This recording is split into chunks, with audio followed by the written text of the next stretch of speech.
This episode of the Vic MX Show is brought to you by Wonthaggi motorcycles and power equipment. Whether you're out on the road, playing in the dirt, or on the water, Wonthaggi motorcycles and power equipment have got you covered with their great range of motorcycles, marine, and outdoor power equipment. Servicing South Gippsland for over 25 years, their friendly and knowledgeable staff pride themselves on being able to deliver the highest level of service. Stocking a full range of Kawasaki and Honda road, dirt, and adventure motorcycles, kids' bikes, ATVs, riding gear, consumables and hard parts, Wonthaggi motorcycles and power equipment are your one-stop shop when it comes to having fun. My name's Cooper Danaher and you're listening to the Vic MX Recap Show.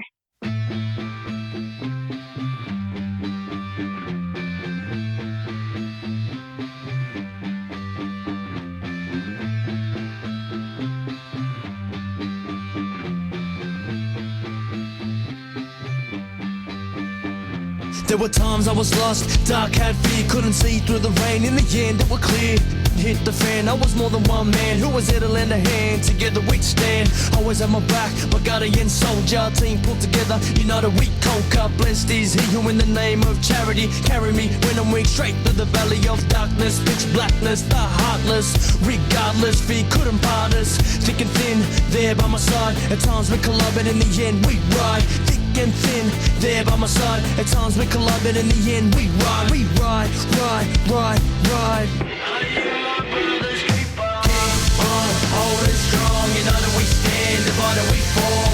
Together we belong. I am my brother's keeper. Keep on holding strong. United we stand, divided we fall. Together we belong. I am my brother's keeper. I am my brother's keeper. I am my brother's keeper. Welcome back, Moto fans. We've got another great show lined up for you today. We've just finished up at round 3 of the Junior Victorian Motocross Championship at Winton last weekend. And what an absolute ripper of a weekend it was. Crisp temperatures and blue skies and some very, very heated racing. Before we get into it, I'd like to give a massive thanks to Wonthaggi Motorcycles and Power Equipment for bringing you this episode, as well as the July sponsor of our motocross and supercross wall calendars, JT Plumbing and Drainage. A little bit later, we'll be catching up with two of the riders who raced at Winton, Cruz Ebdon and Tahlia Feltham. But first, joining me to relive some of the highlights from the weekend, Kenny Watts. Welcome back, Kenny. Mate, so good to be back again. Still on a high from the weekend, to be honest. Yeah, it was unreal. It was unreal. And as I just said to you off air in prepping for the podcast, like I was just going through the results and the championship. Like I don't think I've ever seen a championship with this many like riders that are that close in points. There's like so many classes where there's literally 2 or 3 points just separating riders for podium positions. It's unreal. Yeah, mate. What it does now, it makes them knuckle down for that 6 or 7 weeks till Ballarat. It should be awesome to finish off. I can't wait for Ballarat. Ballarat's one of my favourite tracks to watch the racing. It's one of my favourite tracks to shoot with the camera. And, I mean, it's going to be hard I think these riders are really going to be going for it because, like I said, there's only a couple of points in it in a lot of the classes and they're pretty closely contested classes as well. Yeah, and, mate, the commentator's perfect venue is Ballarat. You can see a lot of the track. And, yeah, Langley's PA system does a great job there at Ballarat. So, yeah, keen as for that round. I cannot wait. Well, we had good numbers at Winton. I counted 263 class entries, which is a pretty fantastic turnout. Definitely no mid-season slump in the juniors. No, well, it was only round 2, wasn't it, Pete? No, it was actually round 3, but yeah, it was originally going to be round 2. So that's correct. Yes. Yeah, just thought I'd throw that in and confuse you, mate. You definitely confused me. I was like, hang on.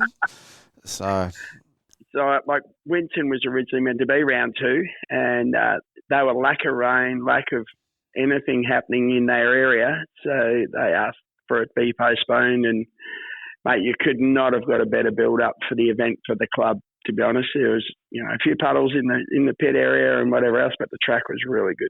Yeah, the track was unreal. It didn't sort of get too dry. It wasn't too wet early on, but damn, I mean, this is like a bit of a broken record now, and it is a Victorian winter, but damn, it was cold.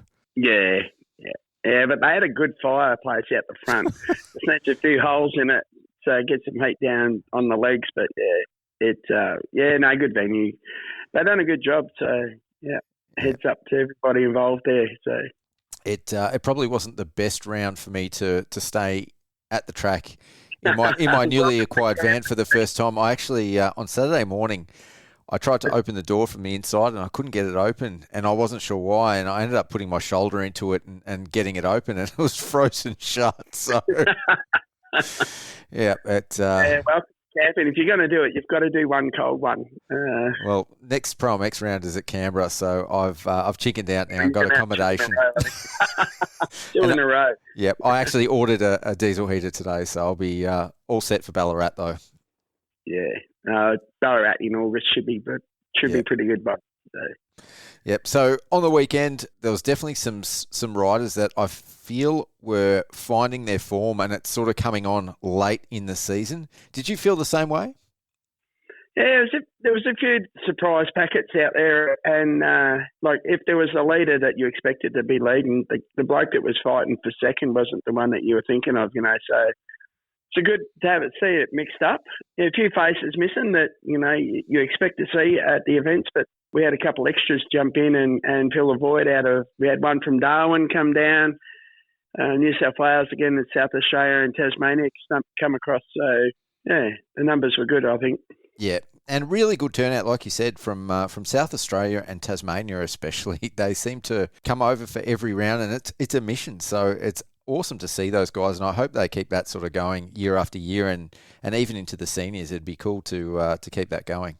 Yeah. Like we get them come across, and some of them put themselves in that position to challenge themselves in the classes where they've really got to put their effort in it, and some of them are making our boys work for it too. So it balances out really good at the moment. Yeah. 100%. All right. Well, on that note, let's talk about some of the results and some standouts now. As I said to you off air, I've got notes from just about every class. I normally try not to go into every class because it just takes too long, but so we'll try keep it moving. But yeah, there was just so many good talking points and standouts in just about every class. So we'll start with 250A. Joe Dunn took it out over Nate Ebick and Cooper Ford. They're sort of the usual suspects in this class. But there was 3 other riders that stood out to me.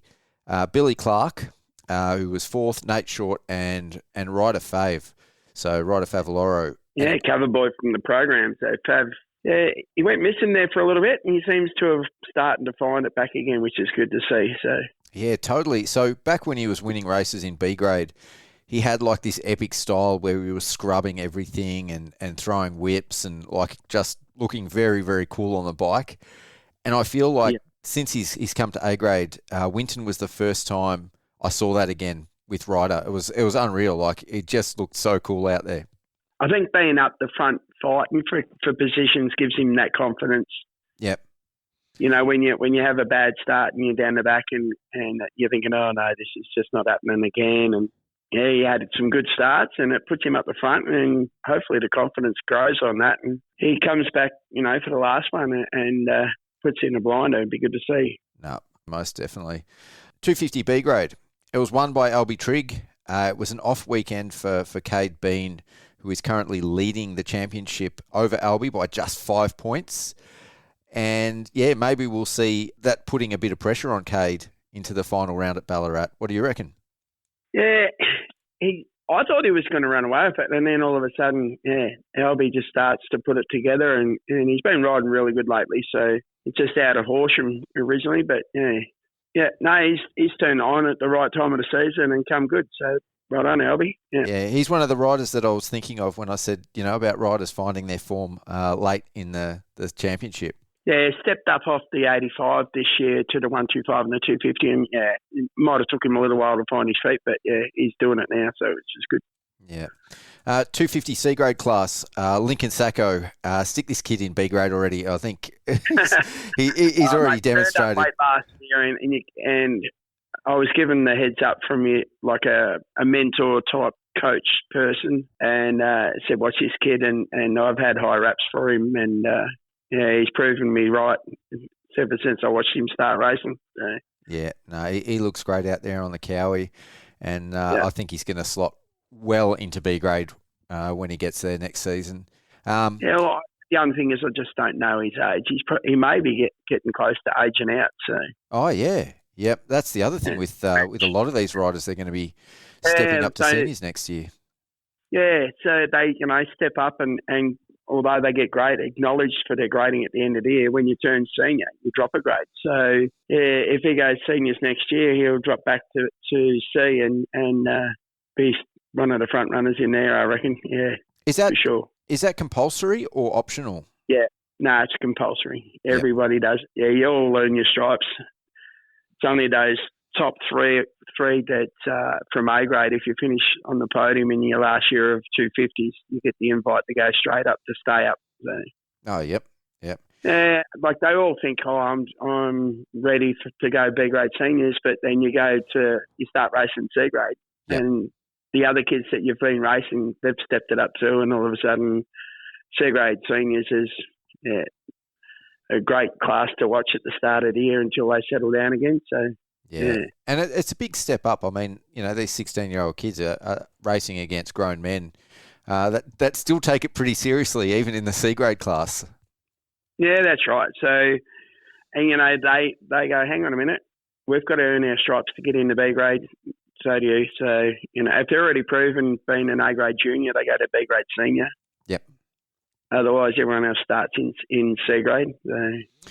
Yep. Just one more shout out in 250C. Good effort to Jacob Fatua. I think that's how you say his last name. First overall podium on the 250 class. That's I was pronouncing it on the weekend. Yeah. Yep. So, he's getting around good. This is a couple of brothers actually. So. Yep. Jacob and Ryan. Yeah. So Ryan's a bit younger. Ryan's my favourite. Do you reckon you'd know why? 911. No. Well, that's a good start, but there's another reason. Because he rides a Honda? He only runs 50 Honda in the 85 class. You can hear him everywhere, and he was riding really good. So. He was. Yeah, he's done really well the last couple of rounds, actually. Yeah, the 150, it's the odd one out, and you can hear him everywhere he goes. So. Yeah, and he's got a bit of style too. He likes throwing the leg off the peg when he's in the air, so no, it's cool. Yeah, it's good. The Pater brothers, that's good. Yep. Yeah. 85 Big Wheel A. So Declan Smart from South Australia, he took it out over Dylan Gromble from South Australia, and Connor Gillett in third. Like, great to see Connor back on the podium and have a good solid weekend. Yeah, he's still put it down a couple of times on the 85, so he was given him more of a run than the third place the results give him credit for, but.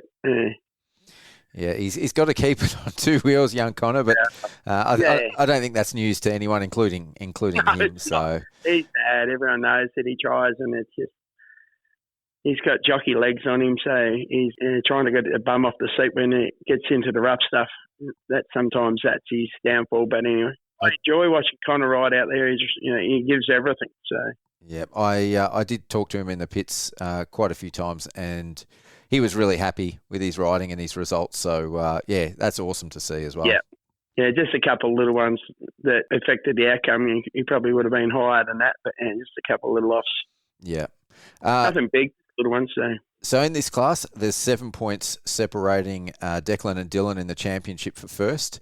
And then for third place, 7 points separating Nate Short and Connor Gillett for third, with Ryder Tricky just 1 point behind those guys. So, it's up for grabs. First is up for grabs and third is up for grabs. So, going to be some battles in Ballarat. So, are you saying if somebody come out that was sitting in third and had 3 wins at Ballarat, they could sneak up and take out the win? I don't know what the gap is. I think there's a fair gap between first and second and third. So there's 35 points separating Dylan Gromble, who currently sits in second, and Nate Short in third. So very unlikely that gap's going to be made up, I think. Yeah, so saying Matt Saturday, who's been Mr. Reliable, had a bike failure in one of the races, went over the anthill where I was commentating from, and she just died. Yeah.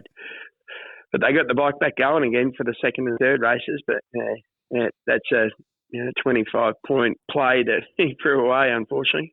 Yeah, I spoke to Nate about that. He said it was some sort of electrical issue, and they thought they'd figured it out, but they weren't quite sure because it was still playing up a little bit. So I guess spark plug. So spark plug. I'm in the right area, but I didn't think it was nothing. There was just straight out no spark. I give that. I blame the spark plug. But yeah, hopefully they get that sorted. What was that? Sorry, you cut out at the end. I said not bad for a truck driver. Yeah. Well, when it's a two-stroke, it's usually the spark plug, Kenny. Yeah. It's the go-to. Don't give away your secrets. Everyone thinks, they're going, geez, Kenny knows more than what we're thinking. And then you've just given away that that's the common place to go to. No, Corey's chief mechanic, mate. Yeah, no, you'll be right. All right. 85 big wheel B grade. Charlie Hyde takes the win over Taj Tehenepe and Jensen Nash in third place. So when we did the podium interviews for this class, you were saying to Charlie that you'd talked him to come back into racing. What's the story there? Yeah, well, his confidence was at an all-time low. He just went from up in the B grade, up in the big wheel class, and it's just been like last year was a season you could throw away and say, like, let's forget about last year altogether. Yep. And then he started coming out and showing some form that got him graded. And then I was talking to him and I said, mate, and here you were thinking about quitting racing. Now you've got a little bit of confidence. You're starting to believe in yourself. And we sat down and had a good yak on Friday night. Well, I made him listen to me. I was yakking away and just talked about his racing and how it's good to watch and seeing his old man have a tear in his eye when he's out there enjoying himself again. You know, the main thing about the sport. So, For sure, that's unbelievable. It was really good seeing happy Saturday, you know. Yeah. No, he's riding awesome. And I mean, if he wins B grade, he's currently leading the championship. He's going to be stepping up to A grade. So, yeah, the form he's in at the moment, he's got to go up. Yeah. If he keeps that up, you know. He's riding unbelievable. And there's 7 points separating Charlie and Taj. And Jensen's, he's a little bit further back with 17 points behind. Well, Jensen had a dominating round last round at GV, so just some bad starts this time for some reason or not. You know, Jensen had to work his way back through, but yeah, the racing was like really good in this class. So. It was. They swapped the lead a few times, and they all looked like they were really pushing the envelope. Yep. Yeah, and they come off and they were still aggressive. So it was, it was like, these kids are keen to get a good result, and when it doesn't come, they definitely show a bit of emotion and a bit of passion after the race. Yeah, and that's good. Yep. As soon as you realise, you get back to the pit site, and then you realise, no, all right, we've got to knuckle down next one and try and do better, and not continue to mope around about it. Just can't change the past. No, just look back at what you've done wrong and say, right, I need to get a better start, or I need to not back off too early in that whole shot option, and whatever it is that you think you've done wrong, try and fix it for the next one. Yep. 85 Big Wheel C, 25 riders on the gate. This was a really good class. Carter Bryant takes it out over Travis Sparrow and Jack Lonigan. Interestingly, in this moto, there was some really, really good racing. The top 5 all finished in the top 3 in at least one moto. So, a lot of mixed racing and mixed finishes in this class. Yeah, yep. Yeah, and has he done all of rounds, this Carter Bryant? Because, like, I was calling his name and going, this kid's out, like, riding really good and up the front, and you're thinking, it's just a name that it didn't really stick as one of the ones that I've been calling out a lot lately. So anyway. No, he hasn't. So. No, this was the first round that he's done, and he went 1-1-1. Yeah. So maybe a Winton local? Well, yeah. Well, I don't know, so that could be the case. Yeah. All right. 125 A grade. Cooper Ford had the perfect day. The first race, I thought, here we go. We've got Job out front, and then all of a sudden Coop got past, and it was chase the day of Cooper Ford. Chase that number 75 all day for Job. Yeah. This was... There's a couple of times they got close, and then sometimes it was like it might have been 30 or 40 metres separating them, but them two would have stand out for that class all day. So. Yeah, for me, that was one of the most exciting classes to watch. I thought that was really cool. And, Coop was trying really, really hard to solidify that position, and Job was trying really, really hard not to let him solidify that position and get the win for the day. I thought we may have seen, a few lap riders come into play and maybe close it up a bit, but they both seemed to, the blue flags were out. We had a lot of officials out there on the weekend, and the blue flags were out, giving the kids every opportunity to stay on the gas, and all riders done the right thing. So, for what I was hoping for, it didn't happen, but some great racing, which you can't hold that back from Cooper Ford. He was on fire. So. For sure. So Nate Short rounded out the podium in that class. It was funny talking to Nate because he says he hates racing the 2 strokes, but he still does all right. So, he's going all right. 2 strokes still. I need to get him on a 150 Honda, and then he could have 2 4-strokes. That'd be cool to see. So, interestingly, Job Dunn won 4 of the first 5 motos of the season in this class, and Coop has won the last 5 motos straight on the 125, and there's now 1 point separating them in the championship. Yeah, I did not know it was that close. I knew it would be close, but didn't know 1 point. Wow. Yep. So we've got 3 races to go. So I'm hoping I don't get any photo bookings in this class because I just want to watch. I think that's yeah. No, it's going to be very, very cool. And in third place for the championship, Nate Short and Dylan Grumble are actually tied on points. Nate's podiumed the last 6 races, so he's got third place in the last 6 races. So Dylan's going to need to do something to stem that bleeding a little bit if he wants to win that final step on the podium. Yeah, well, Nate might have to do us a favour and jump into second behind Job and ease the pressure for both Vic boys. Yeah. Yeah, no, it's you always take the state of origin into it too, man. Just to add that extra element. They're all my boys when they're racing here, but and then anyway, it's very cool. To be honest, Cooper Ford's probably raced more times in Victoria than he has in Tasmania. So yeah, we're going to claim him. It's we claim a few. Yep. He probably, I'm not sure how. I think he's still back in Tasmania, but he's down in around Wonthaggi a lot training. Yeah, I don't think they come over to train flat out though. It's no. Yeah, it's just here and there. So no, I think they're down in Tassie a lot of the time, but man, they do a lot of racing over on the mainland here as well. Tasmania's a holiday home, so yeah, definitely ticking up some miles and getting some frequent flyer points, I think. Yeah, you're not wrong, because not only coming to Tassie, but he's been also following the Pro-Max around too. So it's a fair effort from down there. So. Yeah, and no doubt he'll be going to the Junior Aussies, and it's a full schedule for those guys. Yeah, 100%. 125 B grade, Cade Bean, Drew Burns, and Albie Trigg. For the championship though, it's Cade Bean and Cody Everett.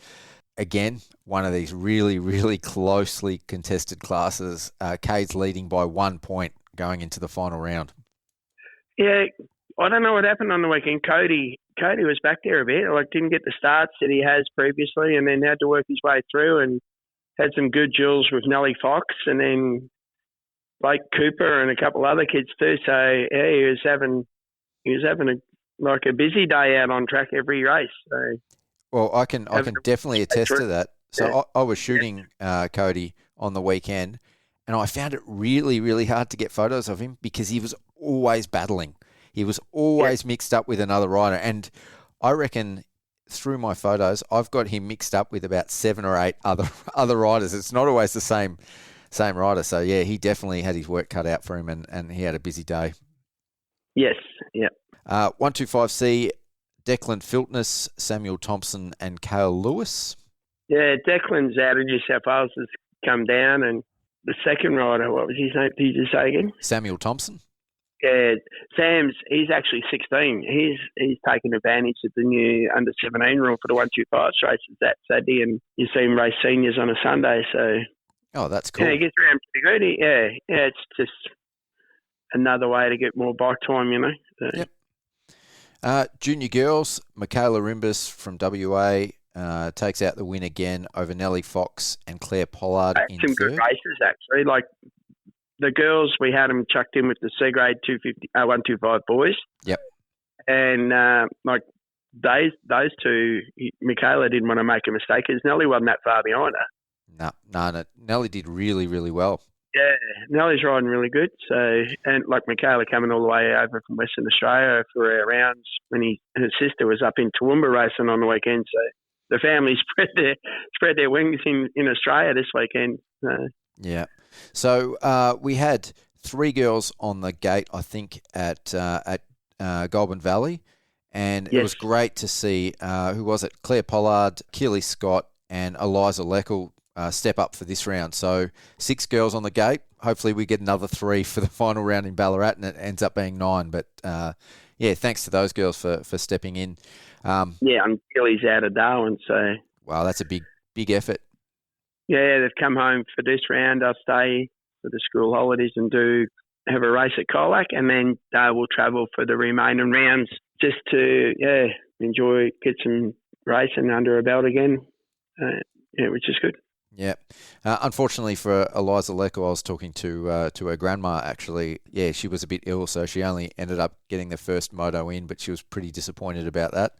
But hopefully we see her again at the last round. So, thanks to those girls for stepping in. It's great to see a few more on the gate. Yeah, it was good seeing 6 out there anyway. Not where we'd like to see them, but 6 is an improvement. It's a 50% improvement or 100% improvement on the last round. So let's go for another 100% improvement and go for 12 for the final round at Ballarat. That would be cool. No pressure. Let's just put it out there now. Girls, come along and support it. For sure. And they would get their own gate with 12, so that would be very cool. Yeah, I don't know, but let's just aim for that for starters. Surely they'd have to get their own gate with 12 riders. Surely. If they can do that, they're putting pressure on us to do it for them, aren't they? So, That's it. Put the pressure on the committee. That's what I'm saying. Put the pressure on the committee. The girls by entering and put the pressure on us. Yeah. Make them work for it. Kenny doesn't work hard enough. The girls actually didn't mind, like Tahlia Feltham and them, didn't mind racing the boys because it gave them people to race. Yep. And they were beating some of the boys too, so that's a little bit of an encouragement for them too. So. Oh, totally. And we'll be catching up with Tahlia after this. So, that'll be cool just to hear her thoughts on that as well. Yeah, it'll be good listening to Tahlia. She's a good girl, so. Yep. 85 small wheel A grade. 3 superstars of the future in this class. Mason Ezagalis, Lucas Poole and Bodie Austin. When you see these kids on track, they've got so much potential. Yeah. Yeah, with Mason, it was just before he heads off, he's overseas now, so we wish him all the best for this weekend coming. Yeah. But, he didn't put a foot wrong. He was given a few times a little bit of a challenge, but I think he was just doing enough to maintain his lead and not put himself in a position to affect going away on the weekend. So. Yeah, well, I have to say, I think it was in the last moto, Lucas Poole actually closed the gap and passed him, really made him work for it. I think that's the hardest since last year when Lewis J. Carafa was in the small wheel class and those two were going at it. I think that's the first time I've seen Mason really, really pushed this year in the class. Yeah, the kids were riding really good, so seeing them step up and actually getting up there and challenging Masons where they've all got to strive to be, because at the moment that's, it may have taken him away as our best 65 rider in Australia. So good luck to him at the Worlds. He finished 8th last year and hopefully he can do better again this year. And he's definitely riding better this year than he was last year. So, it's going to be... I interviewed him as he left the track for the last time on the weekend and wished him all the best. And he said, I'm hoping to, aim is to finish in the top 5. I said, no, we want you to aim to win it. Yeah, for sure. No pressure, but he's going over there if the opportunity arises. Yeah. Yeah. As you said, if he doesn't win... We'd love to have him come home as a world champion, wouldn't we? Oh, it'd be unreal, but if he doesn't win, there might not be a ticket back. Is that what you said at the... No, I said at Riders Briefing they've got a raffle going and we've got enough money raised, well, we hope we have anyway, to get him over there. We've just now, people still in a position to support their little raffle they had going. Yeah, I don't know when it's drawn, but there's still probably an opportunity to buy tickets and that may get Mason home. We don't want to leave him over there. So Definitely not. No, we've got to see him finish out the Vic Championship. that's right. 85 small wheel B grade, Cruz Ebdon, Miles Arden and Max Laguerre were the top three. But in the championship, there's 4 points separating Beau Greaves and Max Laguerre for third place. So Cruz Ebdon's leading the championship and Miles Arden is in second. But yeah, place is still open for third, the third step of the podium in the championship. So young Greaves, he must have had a crash somewhere. He had a massive shiner, and when I was talking to him, so he was a bit battered and bruised. Whether it was from Saturday or not, I'm not sure. But I thought that too, but I think in the podium photos I posted them today, I think he had the shiner already on Saturday morning. So, okay, yeah. Didn't know. He was standing, when he was on there, he wasn't looking at me. I was over to the side. So when I did actually catch up and say hello to him, I spotted the shiner. I thought, ooh, you might have had a big one yesterday. But no, that would definitely explain it, though. Come in a little bit second hand from something during the week then. So, but if he's still in a position for a podium, that's a good achievement anyway. So. Yeah, most definitely. Came out swinging at Ballarat. 85 small wheels C grade, Riley Wheeler, Attila Manson with another strong ride, and Elijah Spencer Harper. And shout out as well to Oakley Herdman, who finished 8th out of 18. It's a solid effort. She's sitting 5th in the championship at the moment too, which is fantastic because there's quite a few riders in that class. That is really good, yeah. And quality riders too. So Attila Manson, he's had the better day on Sunday. Saturday didn't go his way, but yeah, Cruz Ebdon. Sorry, not Cruz Ebdon. What did you say the boy's name was that won it? Riley Wheeler. Oh, his mum was flagging with me, Mel. Yeah, she was pretty pumped the way he was riding. So. Yeah, he's done really well the last couple of rounds, actually. So Attila now leads the championship over Elijah Spencer Harper, and Riley Wheeler's in third in the championship. Yep. Yeah, and he's come on strong at the end of it, hasn't he, Riley Wheeler? Yeah, and so has Attila. Like he's been consistent all year, but it's only been sort of the last couple of rounds I've really noticed how well he's riding. Yeah, he's I think he's starting to gel on the 85 more than the 65. He's not a real big boy, but some kids just gel with the bigger bike quicker than others. He seems to be getting around good on it. So. Yeah, I totally agree with that. Just like in the 85 small wheel A grade class, in 65A, it's Mason Ezagalis, Lucas Poole and Bodie Austin again. There's 4 points in this class separating Lucas and Bodie for second in the championship. So again, another class that's going to come down to Ballarat. Mason's got a pretty comfortable lead though. So I think, the championship is all but wrapped up for him if he lines up. Yeah, he will. Yeah, some of our A-grade 65 riders have stepped up and just moved on to the 85 small wheel. So we've lost a couple of our A-graders, whether it's through the point of the bikes at the time of replacement, and they've looked at it going, no, we'll just drop that to the side and just focus on this one for the rest of the year or whatever. But the numbers are down a little bit in the A, so they can see them combined with the B grade, but all the true A graders are showing their form and they're out front, aren't they? Yep. Yeah, definitely. I mean, you just have to look at the 85 class, which is more contested. I think at the end of the day, the cream's still going to rise to the top, and it's these three that are really making a statement at the moment. Yeah, some good riding going on for sure. 65 B grade, Cruz Ebdon takes out another class, Max Laguerre and Miles Arden again. Yep. One thing in this class, which I thought was really cool when I was out on track, Hugo Hyde, who finished fourth, he's starting to show a bit of style over the jumps. I thought that was awesome for little Hugo. Yeah. It's good, isn't it? You know, when you're out there and you see the kids starting to gel and getting some good results, the style pig side of it comes out for the photographers because they can enjoy their riding it a bit more. So. No, I love it because opportunity time for our Mental for Moto man. That's it. I mean, so many of them can do it, but very few will actually throw the bike around on race day. So I always dig seeing a bit of style. It's always cool. 65 C grade, Jimmy Begbie, Trey de Groot, and Elijah Spencer Harper again, with Riley Wheeler in fourth. So not the best day for Riley at Winton, even though he leads the championship. That gap is now being reduced to 2 points to Elijah Spencer Harper heading into round 4. So another class where it's up for grabs. And we go to Jimmy's home track. So yeah, unfortunately, Jimmy Begbie had a great day Saturday, and then got sick Saturday night and couldn't race on Sunday. He was in the car, not feeling the best. So they come and watched a bit of racing and then went home. Yeah, it's crazy. I mean, going through the pits at the Vics and even at the Pro MX, so many riders have got the flu or are under the weather at the moment. It's just been one of those years. Yeah, the dad was just saying that he went to bed crook and, I don't think it was the flu. I don't know what it was, to be honest. No, good. Well, I hope he's feeling a bit better now and he's all back to fighting fit by Ballarat. Yeah. It might have been his dad's 60th birthday cake. He might have had a little bit too much of it. We all suffer those problems. Yeah. Welcome to 60, Dan. So happy birthday for Friday. There you go. I stuck that one in on him. Nice. Now everyone knows how old he is. Final class to cover, the Div 2. So I've got a question before we go into this. So they're 50cc bikes. Why is it called Div 2?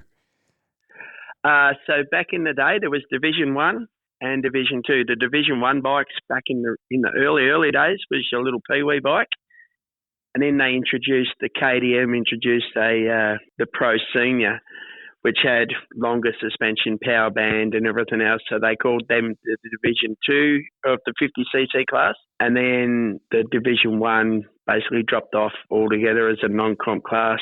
They did have 50s and things like that. But yeah, the Division 2 class is still that racing class of the 50cc. It's kept that name right through. Well, can we update that now? Because I get confused. I don't know what you'd call it, the 50cc class.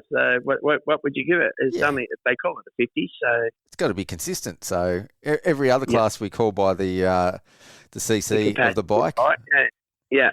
So so that's all it is. Though there was a non-comp Division 1 and then the competition class Division 2. But now that MA's lowered the age group, we don't see the kids begin riding on a bike, and then as soon as they get that bug to go racing, they step up to the Division 1, 2 bike and get into it. So yeah, I think you can just have 50cc and when you've got your regional races go non-comp and that's it.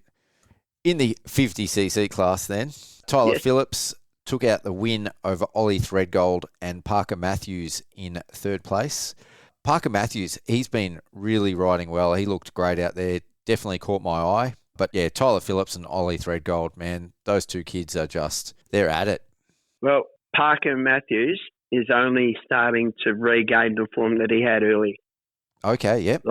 Went for I don't know if it was got scared or injured or whatever it was, but he went missing for a little bit, and it's good to see him back turning the throttle on again now and showing me the form that he had earlier. He did go missing during the series, but because young Xavier Honolulu was another rider that was up there racing with him. So. Yeah. So I got Parker back having a go. It's good. So Ollie Threadgold currently leads the championship by 1 point over Tyler Phillips. Wow. I didn't know it was that close. Yeah, Tyler, is he's really turned it on. He's loving it.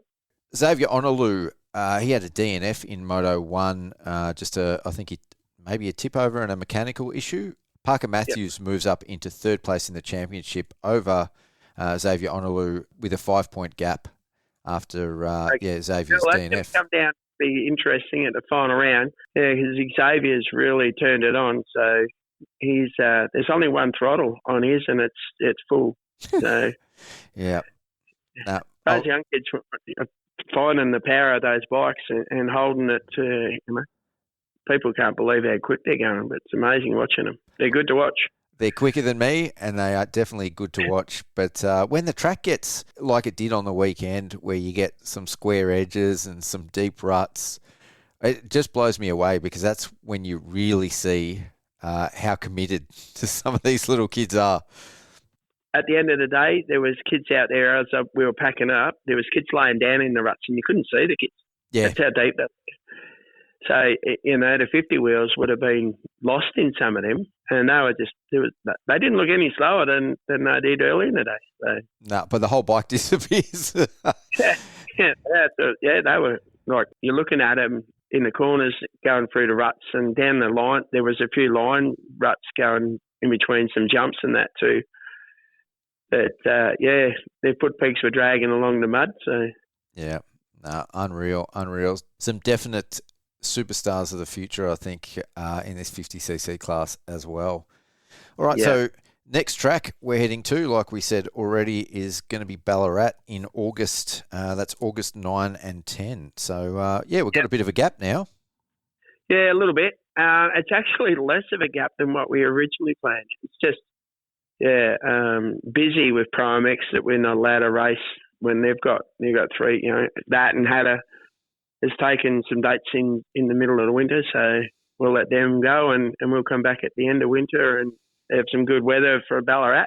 And, and then only a couple of weeks later we had our presentation at Melton. So so very busy end to the year.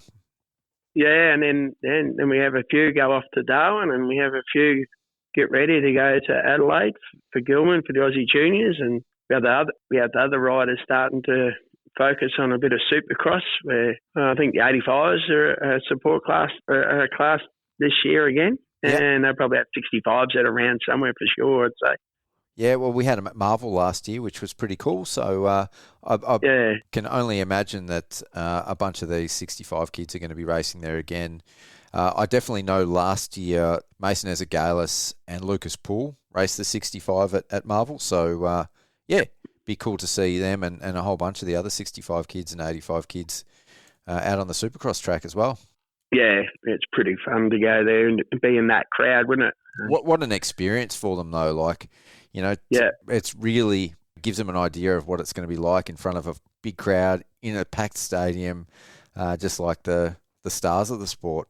Yeah, so, we've got some big events for our kids to focus on coming forward, so they can't say that they don't get the opportunity, so should be good. Sure. It keeps the parents busy and their pockets empty, I think. Yeah. You know all about that, Kenny? Yeah, I do. But now our focus is trying to help secure some assistance to get our boys to Darwin, because it's the first time that they'll be officially actually competing for Victoria in a totally different challenge than any other event that we've been to. So, yeah. Where's that at the moment? Have invitations gone out to the riders yet?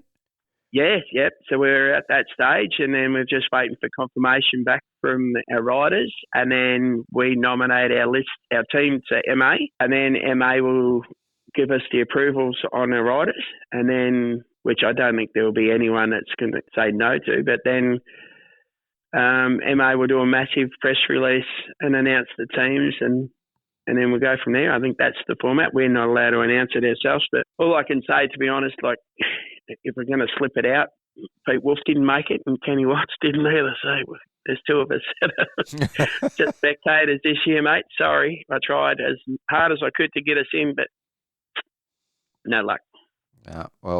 Hopefully we can get something sorted and maybe raise some money to help those guys get over there.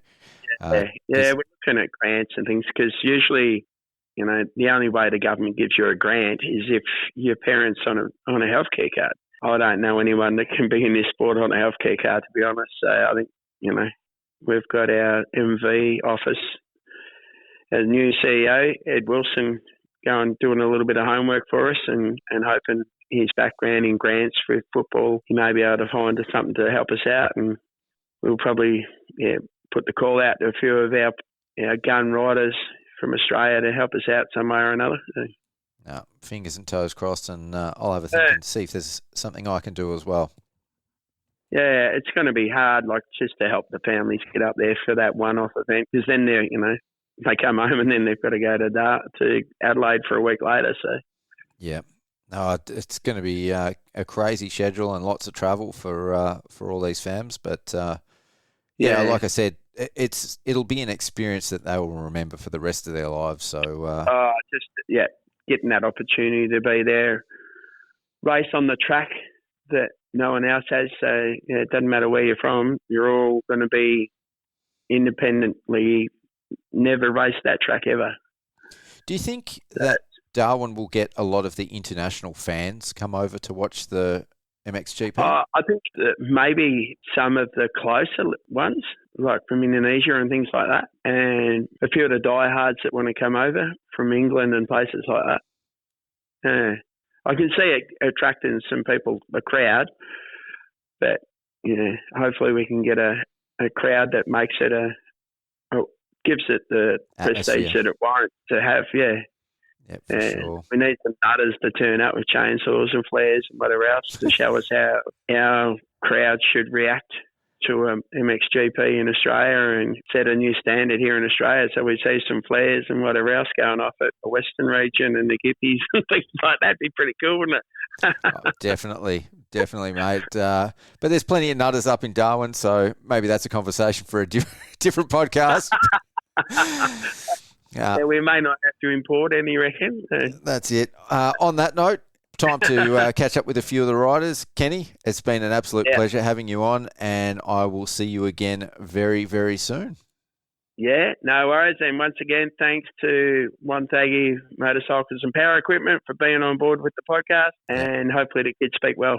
And thanks for giving them a shout out multiple times on the mic over the weekend too, Kenny. It's much appreciated. I'm going to personally pull in there and see him next time I'm down at your joint. Fantastic. Well, thanks, Kenny, and I will catch you again soon. No worries, bud. Thanks very much. All right, our first guest on the line for this episode is Cruz Ebdon. Welcome to the podcast, Cruz. Yeah, thank you for having me. My pleasure. It was a very, very cold weekend in Winton, wasn't it? Oh, yeah, very cold at night, but became good in the day. Yeah, it definitely did. It was nice sunny blue skies, especially on the Saturday. How do you go about getting ready to race and warming yourself up in the morning when it's like minus temperatures?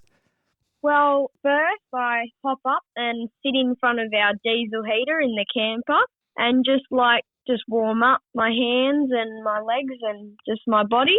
And then after that, I have some food.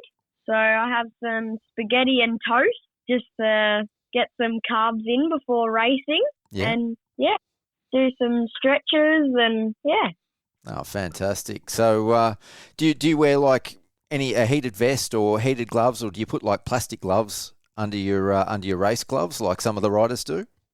I put some hand warmers in my gloves just to keep my hands warm. But other than that, my body stays pretty warm. But I do wear a vest, an Alpine Star vest over my jersey. Oh, yeah, that's a great idea. So we'll start with the 65s class on the Saturday. Tell me about the 65s and how you went on Saturday in the 65s. On the 65 was really good. I went 1-1-1 and had a few battles with some of the boys behind me. But other than that, racing went really good. Track was a bit rough by the end of the day, but really good. Yeah, you're currently leading the B grade championship by 27 points in the 65s, and you won rounds 1 and 3. But just looking at the results, you're a little bit off it at Goulburn Valley for round 2. What happened there? The weather was really bad. It was like pouring down, and I just couldn't really find my groove in the wet. But other than that, wasn't very good, but still had a fun day. Oh, that's fantastic. I definitely know what you mean. Even walking around the track with the camera, I was finding it very difficult to find my groove out there as well. It was pretty horrible. Yeah, very deep. All right, we'll move on to Sunday on the 85 small wheel class. Yeah, tell me about your races on the 85. You had some good battles on the Sunday. Yeah, so on the Sunday on the 85, I went 1-2-1. Had a few good battles with Miles Arden up at the pointy end. It was really good. In the second moto, unfortunately, he just got that little bit faster and got around me. But in the third moto, I thought, why not? I just show him who's boss and go out there and smoke him. That's awesome. So the track was quite technical, especially on Saturday with some big holes and kickers and some ruts. And on Sunday, it was a little bit faster. Which day did you prefer, and which of the two bikes do you prefer riding? Well, on Saturday, definitely the track was very bumpy and very ruddy. But on Sunday, the track, as you said, definitely a lot faster. But I think I preferred the 65 more because I can just pull it around like a PE50 and just hold it wedged everywhere. That's unreal. Did you get caught by any of the kickers on Saturday? There was a few kids getting caught by some kickers on the up ramps. Not really, but my good track right suspension saved me from all of those kickers, which was really good. Oh, that's perfect plug for track right. Like a seasoned professional there. So have you had a favourite track this season so far?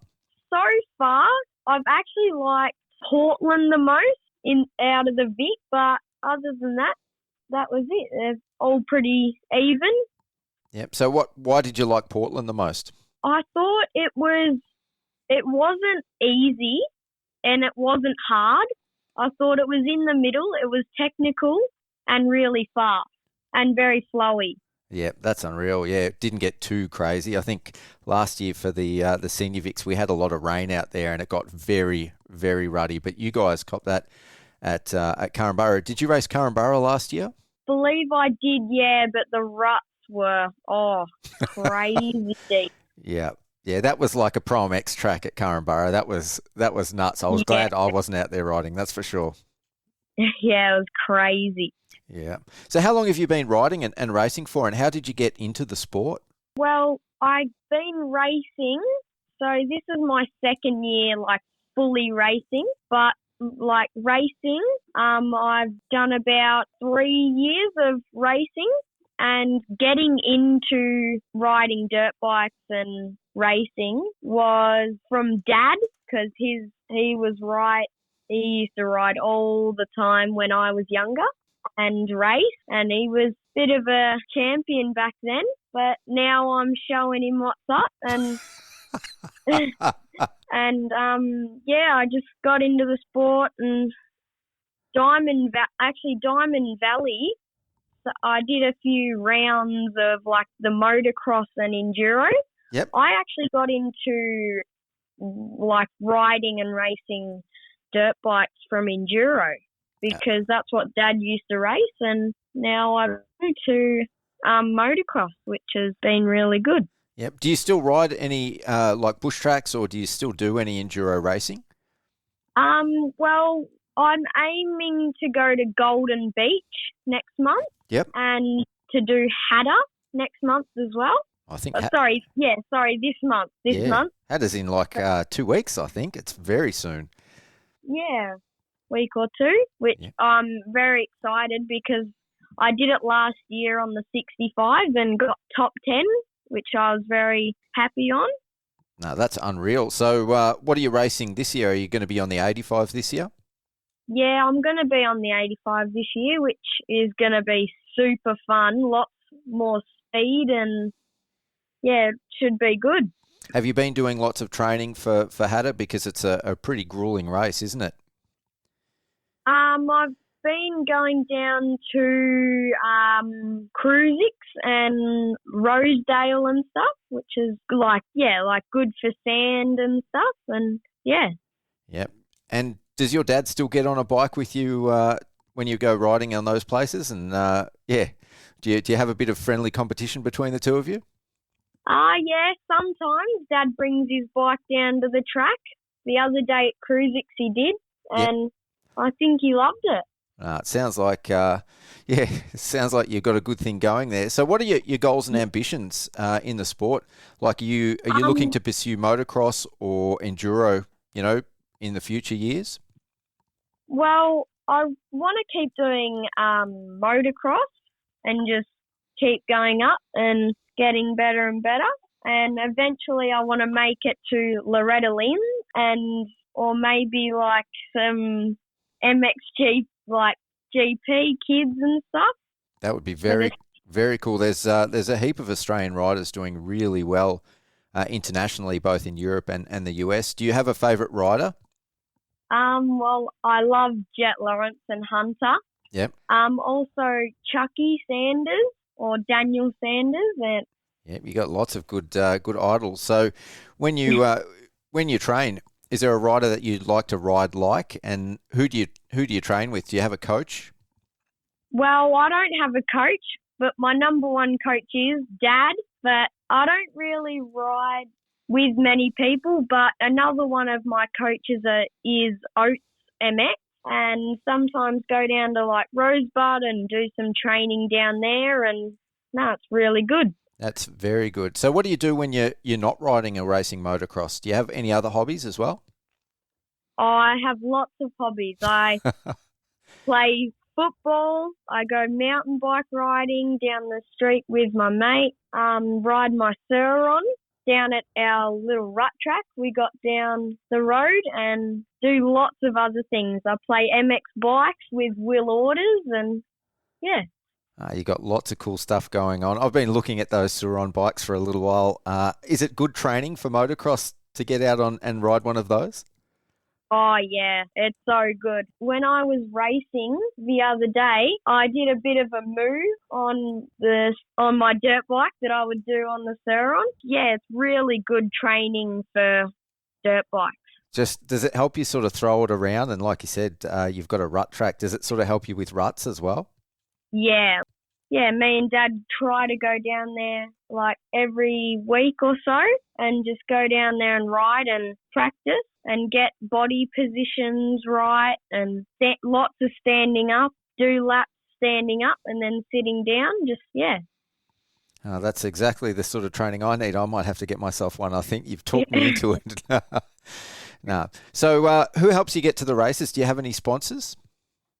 Yeah, I've got lots of sponsors. Obviously, Mum and Dad are my main sponsors, but I have First Class Motorcycles, Track Right Suspension, GDS Engineering, Alpine Star, Pro Circuit, Maxima Oils, Wilmax Graphics, Monza Imports, and Strike Seats Australia. They all help me to get to races, and yeah, I couldn't thank them anymore. That's unreal, Cruz. Well, it's been an absolute pleasure having you on the line for a chat, and I really look forward to seeing you at Ballarat. Thank you. All right, our next rider on the line for this episode is Tahlia Feltham. Welcome to the podcast, Tahlia. Thank you. Thank you so much for having me on here. No, it's absolutely my pleasure. Have you, thawed out after a very cold weekend in Winton? Yeah, I definitely have, just recovering from the weekend, but yeah, it was a pretty good weekend for me. Oh, fantastic. I asked the previous guest, but how do you go about getting ready on such a cold morning to race and perform? Yeah, I just try and stay like in front of heaters, just the main things, because it does get very cold and then you start to find your hands go numb and everything. So I just try and stay as warm as possible, get my body moving, do a track walk. So yeah. Now get up nice and early and get everything going. Yep, definitely. Yep. So tell me about your weekend. You raced in the junior girls class. Tell me about how it went and what your thoughts were of your races. Yeah, I had a pretty good weekend. On the Saturday, I raced in the 250 boys class. So the whole weekend, I really enjoyed the track. It was a very positive weekend for me. Yeah, I definitely loved it. I thought the track conditions were awesome. When I was walking it on the Friday night, I knew that it was going to be a pretty good weekend. I think on my 250 in the boys, I went 16, 13, 11. So that was pretty positive for me, trying to battle with a lot of the boys. So that was good. And then on Sunday, I raced in the girls class. I went 4-4-4 in the girls and then 10-11-9 overall as they mix the class with the 125 boys. How do you find racing with the boys? Is it challenging, or would you prefer to have just an all girls class? I think I used to enjoy just racing with the girls, but now I love racing with the boys so much more. I find it's a lot more battles, so you're constantly pushing yourself, so I really enjoy it. Oh, fantastic. And as for the track, it changed a little bit from Saturday and Sunday. Saturday definitely looked like there was some technical sections, some kickers on jumps. There was definitely some gnarly ruts. Yeah, which of the days did you prefer, and what sort of track conditions do you like more? Yeah, it was definitely pretty gnarly with some of the kickers. I found that on Saturday, I felt like it was a little bit more, technical. There was a couple more ruts and lines going down some of the straights, where on Sunday it was that little bit more flatter. But me personally, I definitely prefer like sand conditions a lot more than the hard pack. But I did find that I actually really enjoyed more of the hard pack this weekend, and I think they put down some mulch on the track. So it definitely worked in my favour, and I did really enjoy it. Oh, wow. So if you like the sand conditions, like where do you call home and where do you ride sort of most of the time in between? Well, I'm not too far from Colac and Ballarat. I haven't been out to either of those tracks a lot lately, but I definitely prefer more of the tracks like Traralgon, Currambara. Those tracks seem to work in my favour a little bit more, and I definitely enjoy letting the bike, kind of move around and slide around a lot more than the dry hard pack conditions. Oh, for sure. So which has been your favourite round so far then?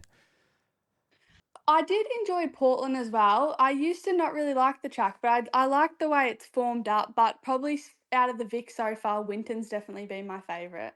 Yeah. Oh, that's very cool. So, yeah, how did you get into motocross? Like, have you got one of your parents ride or have you got friends that ride? And how long have you been racing for? So I've been riding for about 4 years, and this is only my third season of racing. My parents, they both rode a little bit growing up, but a couple of years ago, my little brother was interested in it and he wanted a bike. And I kind of then started to get a bit interested in it as well and kind of just picked it up from there. So, yeah, it runs in my family a little bit, but my parents never raced or anything. So it just kind of started from me and my brother. Yep. So, how long did you ride for before you started racing? Not very long. It wasn't even a full year, and then I kind of just jumped straight into racing. So I'm still a little bit fresh to it, but yeah. Oh, wow, that's fantastic. So, what are your goals and ambitions in the sport? Are you sort of planning to keep racing into the senior years as well? Yeah, definitely. I definitely want to try and, make it to the women's Oz Pro class and definitely be competitive up the front of that class. And yeah, just try and learn all the tracks and the conditions because from what I've seen watching all the rounds and being at some of them, the tracks definitely form up a lot different to just what the junior tracks do. So yeah, my goals is just to definitely get used to different track conditions and be able to race the Oz Pros. Yeah, the conditions at the Pro MX definitely are quite different. I mean, some of the Vic rounds that we've had have been very, very technical, and I think they're pretty close. But the lines on the Pro MX tracks are quite a bit faster. Yeah, definitely. Yeah, so how do you prepare and where do you train and like how often do you get out on the bike? Most of the time I just ride on weekends. I do try and get out during the week if I'm able to. I'm usually in the gym 2 or so days a week. So yeah, I just try and do as much as I can with what I can do. Yeah, have you got any other sort of hobbies that you do outside of racing? Um, I like to go away with my family a bit, but I think moto, I'm pretty dedicated to it, and everything I try and do is pretty much for it. Oh, that's unreal. Have you got like a favourite women's racer in Australia or overseas that you sort of idolise a little bit? Yeah, definitely Charlie Cannon. I'm a pretty big fan of hers. I love the way she just dominates the class and how consistent she is and just definitely the way she rides. But I also have a couple of favourite girls over in America that I also really enjoyed watching them at Wonthaggi when they came down. Yeah, who's that? Lala Turner, Michaela Nielsen, and Kylie Stallings are my favourite three. No, they're really doing some pioneering stuff over in the States. And yeah, it's great seeing Charlie over there racing against them as well. I'm hoping that Charlie can sort of recover from her injury and really take it to those in the last 3 rounds. That'd be unreal to see, wouldn't it?